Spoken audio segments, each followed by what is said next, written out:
सबसे पहले ये जानना चाहेंगे कि रक्तदान को लेकर आज के समय में लोग कितना जागरूक है। देखिए, रक्तदान के बारे में बात की जाए कि लोग कितना जागरूक है, तो पहले से तो काफी लोग जागरूक हो चुके हैं। आज से 10 साल पहले अगर हम देख जाएं तो बी पॉजिटिव ओ पॉजिटिव जैसा ब्लड नहीं मिलता था, और आज की तारीख में कम से कम हमारे इंदौर शहर और प्रदेश और देश में ब्लड को लेकर मौतें बहुत कम है। इंदौर में तो ब्लड को लेकर मौतें होती ही नहीं है। अब बहुत अच्छे से लोग जागरूक हुए, लेकिन फिर भी कहीं ना कहीं कमी जरूर, क्योंकि इंदौर में 30 लाख लोगों की आबादी है और ब्लड देने वाले 2 4 5 लाख लोग हैं। अगर ये संख्या बढ़ती है, 2 लाख से ज्यादा मुझे लगता नहीं होंगे ब्लड देने वाले। अगर ये संख्या बढ़ जाती तो इंदौर में कभी ब्लड की कमी नहीं आएगी। लोगों में जागरूकता की कमी तो बिल्कुल है, लेकिन उस स्तर पे नहीं है जिस स्तर पे पहले थी। बट सर, आज भी लोगों के मन में बहुत ज्यादा डर रहता है रक्तदान को लेकर। किसी को सुई का तो किसी को लगता है कि उन्हें किसी तरह की कुछ बीमारी हो जाएगी या कुछ हो जाएगा अगर वो ब्लड डोनेट करते हैं तो। देखिए, डर नहीं है, भ्रांतियां हैं लोगों के मन में कि भाई ब्लड देने से मुझे चक्कर नहीं आ जाए, या मुझे कोई बीमारी ना हो जाए, या मुझे कोई प्रॉब्लम ना हो जाए। लेकिन देखिए, ऐसा है कि अगर ब्लड देने से कोई बीमार होता या कोई प्रॉब्लम होती तो ये प्रक्रिया ही नहीं बनती जो आज है। ब्लड एक ऐसा सुरक्षित दान है जिससे बॉडी में कभी कोई साइड इफेक्ट नहीं होते। दूसरा, ब्लड देने से हमारी बॉडी में होने वाली बीमारियों का हमें पता चलता है। मान लिया जाए मुझे कोई बीमारी होने वाली है और मैंने अगर ब्लड देने गया हूँ, मेरे बॉडी की पूरी जांचें, ब्लड की जांचें होंगी, उसमें हमें पता चल सकता है कि हमें ये बीमारी होने वाली है, हमें खून की कमी होने वाली है, या हमें कोई भी और अन्य प्रॉब्लम अगर होने वाली, तो कम से कम पता चलता। दूसरी चीज, ब्लड देने वाले हार्ट अटैक से ग्रसित बहुत कम लोग होते हैं, क्योंकि इनका ब्लड गाढ़ा नहीं होता। तो ब्लड देने से दूसरों के फायदे तो बाद में, सबसे पहले हमारे फायदे। जी, कई लोगों को लगता है कि अगर वो ब्लड डोनेट करेंगे तो उनकी बॉडी से ब्लड कम हो जाएगा। ऐसे में कितने समय में अगर वो ब्लड डोनेट करते हैं तो वापस रिकवर हो सकते हैं? देखिए, जैसा मैंने बताया ना कि ब्लड एक ऐसी प्रक्रिया की ये ऊपर वाले ने ही बनाई है, तो ब्लड बॉडी में कम होने का सवाल नहीं उठता। हर इंसान की बॉडी में 6 लीटर ब्लड होता है, ठीक है। तो वो ब्लड कम होने का तो बिल्कुल सवाल नहीं। लेकिन देखिए क्या होता है, किसी किसी का कम होता है तो कम से कम पता चलता है उसको। भाई, अगर आज आपकी बॉडी में ब्लड कम है और आप ब्लड देने गए हैं, तो आपको पता तो चल जाएगा ना कम से कम कि मेरी बॉडी में ब्लड कम है। आप ऐसे तो भाई एनीमिक हो सकते हैं, और भी कोई प्रॉब्लम आपको खड़ी हो सकती है बिना टेस्ट के। तो इस चीज से डरे नहीं। अगर आपके बॉडी में ब्लड कम है तो आप ब्लड देने जाएंगे तो वहाँ जांचें हो जाएगी आपकी। और अगर प्रॉपर आपका ब्लड है तो डॉक्टर बिना जांच करे ब्लड नहीं लेगा। पहले आपकी जांच करेगा, आपका एचबी कितना है, आपकी एज कितनी है, आपका वजन कितना है, तो ये सारी जांचें होगी, उसके बाद ही आपका ब्लड लिया जाएगा ना। जी, रक्तदान हालांकि कुछ लोग नहीं कर पाते हैं, जिन्हें किसी प्रकार की अगर बीमारी होती है, तो किस तरह की बीमारी होने पर रक्तदान नहीं कर सकते हैं? देखिए, बीमारी तो ठीक है, अगर आपको कोई टैबलेट भी चल रही है तो आप रक्तदान नहीं कर सकते। आप शुगर पेशेंट है, डायबिटीज पेशेंट है, तो आप ब्लड नहीं दे सकते, क्योंकि कोई आपको मेडिसिन चल रही है तो आप ब्लड वही बंदा दे सकता है जो स्वस्थ है, किसी चीज का कोई प्रॉब्लम उसको नहीं है, वो टैबलेट नहीं ले रहा हो, ऊपर 18 साल से बड़ा हो, 60 साल तक की एज के लोग ब्लड डोनेशन कर सकते हैं, फिट हो। देखिए, यही एक चीज है कि अगर हम फिट हैं तो हम किसी के काम आ सकते हैं। अगर जो लोग फिट हैं और वो किसी के काम नहीं आ रहे हैं, तो वो किसी काम का जीवन नहीं है उनका। अगर वो फिट होने के बाद अगर किसी को ब्लड नहीं दे पा रहे, तो क्या मतलब का ब्लड आपकी बॉडी में।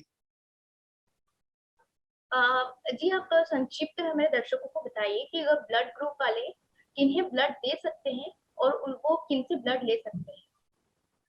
देखिए, ऐसा कोई परमानेंट नहीं है कि कौन सा ब्लड ग्रुप वाला, जो ब्लड जिसको चाहिए वही ब्लड देना होता है। ओ पॉजिटिव जिसको लग रहा है उसको ओ पॉजिटिव ही लगेगा, जिसको बी चाहिए उसको बी लगेगा। ये जो पहले बताते थे कि एक ब्लड ग्रुप वाला किसी भी ब्लड ग्रुप को दे सकता है, वो ऐसा कुछ नहीं है। जो जिसको ब्लड ग्रुप जिस पेशेंट का है वही ब्लड ग्रुप उसको पेशेंट को चढ़ाया जाता है। क्योंकि हमारे कॉल सेंटर को पिछले 12 सालों से हम काम कर रहे हैं, तो हमने इस टाइप की चीजें सब देखी है कि कॉल सेंटर 12 सालों से लगातार समाज के लिए काम कर रहे हैं। 5 7 लोगों का स्टाफ है जो लगातार कहीं से भी कॉल आने पे, जैसे कोरोना काल में प्लाज्मा भी अरेंज कराया, ब्लड तो हम रेगुलर कर ही रहे हैं अरेंज। सर अक्सर मतलब कई लोग पियर्सिंग कराते हैं, टैटू बनवाते हैं, तो वो लोग ब्लड डोनेट कर सकते हैं या नहीं? बिल्कुल वो ब्लड डोनेट कर सकते हैं, लेकिन 3 महीने के बाद वो ब्लड डोनेशन कर सकते हैं। और मेरा तो उनसे निवेदन भी है जो टैटू बनवाते हैं कि भाई अपने अच्छी वाली जिंदगी को किसी रिक्स में ना लें आप, क्योंकि टैटू बनवाने से इससे कैंसर के सिम्टम्स भी आते हैं बॉडी के अंदर। तो पहली चीज तो इन फालतू चीजों को अपने बदन पे रंगवाने से कोई फायदा नहीं है। इतनी अच्छी बॉडी ऊपर वाले ने आपको दी है तो उसका आनंद लें। ऐसा नहीं कि उसको काला पीला सब मंडवा मुंडू के और नई नई बीमारियां पैदा करें आप। तो पहली चीज तो आप उसको लिखवा ही ना, और आपने लिखवा भी लिया है तो कम से कम 3 महीने तक आप ब्लड नहीं दे सकते।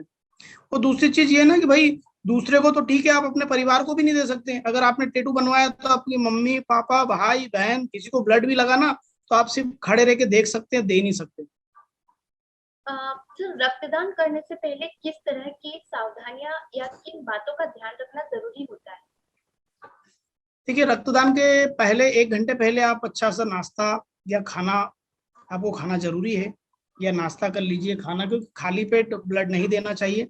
दूसरी चीज आपने कोई मेडिसिन नहीं ली हो, 12 घंटे पहले आपने ऑलरेडी लिया हो, 12 घंटे पहले स्मोकिंग 1-2 घंटे पहले नहीं की हो, तो बिल्कुल ब्लड दे सकते। 2-3 चीजों का ध्यान रखना पड़ता है कि आप ड्रिंक ना करें ब्लड देने से पहले, स्मोकिंग ना करें, कोई टैबलेट ना लें, खाना या नाश्ता कुछ कर लें, बस। अब बाकी आप फिट हैं, बिल्कुल दे सकते हैं। और सर ब्लड डोनेट करने के बाद किस तरह की सावधानियां रखना जरूरी है? नहीं, ब्लड डोनेशन करने के बाद कोई सावधानी की आवश्यकता नहीं है। आपको 15 से 20 मिनट ब्लड बैंक में ही आपको लेटाया जाता है, उसके बाद आप अपना काम कर सकते हैं। कोई आपको ये नहीं है कि आपको ये खाना है ये पीना है, कोई ऐसा कोई उसका वो नहीं है। आप कुछ भी खा सकते हैं, कुछ भी पी सकते सर रक्तदान का क्या महत्व होता है, प्लीज दर्शकों को बताइए। हैं। देखिए रक्तदान, पहली चीज तो ये कि रक्तदान महादान है, और दूसरी चीज ये कि रक्तदान एक ऐसी प्रक्रिया है और रक्तदान एक ऐसी चीज है जो किसी फैक्ट्री या किसी कहीं बन नहीं सकती, मेडिकल या कहीं पे भी। ये ऊपर वाले ने बनाई है। तो और ये इसका सही उपयोग करें और इसको सही लोगों तक पहुंचाने का प्रयास करें, क्योंकि आज हमें आवश्यकता है या कल हमारे दोस्त को आवश्यकता है या कल किसी हमारे परिवार में आवश्यकता हो सकती है। तो हमें खुल के सामने आना चाहिए। मैंने भी लोगों कई यंग बॉडी बिल्डर उनके मुंह से सुना कि हम तो ब्लड नहीं देते हैं, हमको तो अच्छा नहीं लगता या डर लगता है। तो उनसे भी मेरा निवेदन है कि ब्लड जो प्रक्रिया है ये बहुत अच्छी प्रक्रिया है, किसी का जीवन बचाने के लिए बहुत सही प्लेटफॉर्म है किसी की मदद करने का। तो ब्लड डोनेशन जरूर करें। और ये दुनिया का सबसे महादान है, जो चीज बन नहीं सकती, सारी टैबलेट इंजेक्शन सब कुछ बन गया है, लेकिन ब्लड एक ऐसी चीज ना आज बनी ना कल बनेगी, ये हमें और आपको ही मिलकर देना होगा। सर अब एक प्रश्न कोरोना काल से जुड़ा है कि आने वाले समय में बता रहे हैं कि ब्लड की कमी हो सकती है, क्या ये अभी भी ऐसा है? नहीं, देखिए ऐसा है, सबसे पहले तो मैं बता दूं कि कोरोना काल 2 साल बीत चुके हैं। जी। जब कोरोना रहता है उस समय ब्लड की समस्या नहीं, ब्लड की डिमांड बंद हो जाती है ना। तो ब्लड की अभी तक कोई समस्या नहीं है, ना आगे होगी। आज भी जितनी डिमांड है हम उन लोगों को ब्लड पहुंचा रहे हैं। कोरोना में भी जो डिमांड आती थी उनको ब्लड पहुंचा रहे हैं। ब्लड बैंकों के पास ब्लड है ऑलरेडी। इतनी ज्यादा डिमांड भी नहीं है कि ब्लड की कमी होगी, और ब्लड की कमी कभी नहीं होगी। हमारे युवा साथी इतने सजग है, जितने भी हैं वो सजग और एकदम सरल है कि जो तुरंत ही ब्लड देने पहुंच जाते। तो ऐसा तो अब नहीं होगा। पहले ये 10 साल पहले हुआ करता था कि महामारी हो गई तो ब्लड नहीं मिलेगा, लेकिन अब ऐसा नहीं होने वाला। हमारे युवा बहुत जागरूक है, उन्हें जैसे ही पता चलता है वो तुरंत ही कोरोना काल में भी ब्लड देने पहुंचे हैं। तो अब ये भ्रांतियां हैं कि ब्लड की कमी होगी, अब ऐसा कुछ नहीं है। और ब्लड ऑलरेडी, जैसे हमें बात करें तो हमारे पास भी 400-500 यूनिट एक्स्ट्रा ब्लड रखा हुआ है अलग अलग ब्लड बैंकों में। तो ब्लड की कमी होती है तो हमारे पास भी ब्लड नहीं होता, तो अभी हम रोज दे रहे हैं 20-30 लोगों को, हम फोटो भी डाल रहे हैं। तो ऐसा कुछ नहीं है। थैलेसीमिया बच्चों को हम ब्लड दे रहे हैं, ढूंढ ढूंढ के ब्लड दे रहे हैं उनको। तो हम तो हमारे दर्शकों को आप रक्तदान के लिए कैसे जागरूक करेंगे? तो देखिए मैं सभी दर्शकों से निवेदन करना चाहता हूँ कि भाई अपनी बारी का इंतजार ना करें कि हमारी फैमिली या हमारे परिवार या हमारे मम्मी या दोस्त या किसी को ब्लड लगेगा तो ही डोनेट करेंगे। भाई अपनी बारी का इंतजार बिल्कुल ना करें, और जिसको भी जरूरत पड़े, आपके पास किसी का कॉल या मैसेज आ जाए और वो जरूरतमंद है, तो प्लीज उसको ब्लड देने पहुंचे। अगर यकीन मानिए, अगर आप किसी की मदद करने के लिए जाएंगे ना, तो आपकी फैमिली में परिवार में कभी भी आपको ब्लड की आवश्यकता नहीं पड़ेगी। तो निवेदन है, रिक्वेस्ट है कि जब भी आपके पास कोई ऐसा मैसेज आता है कि ब्लड की जरूरत है, तो आप तुरंत उसको ब्लड देने पहुंचे। वेब दुनिया की सभी से अपील है कि भीड़ भाड़ से बचें, मास्क पहने व सैनिटाइजर का इस्तेमाल करें, साथ ही सोशल डिस्टेंसिंग का पूरा पालन करें।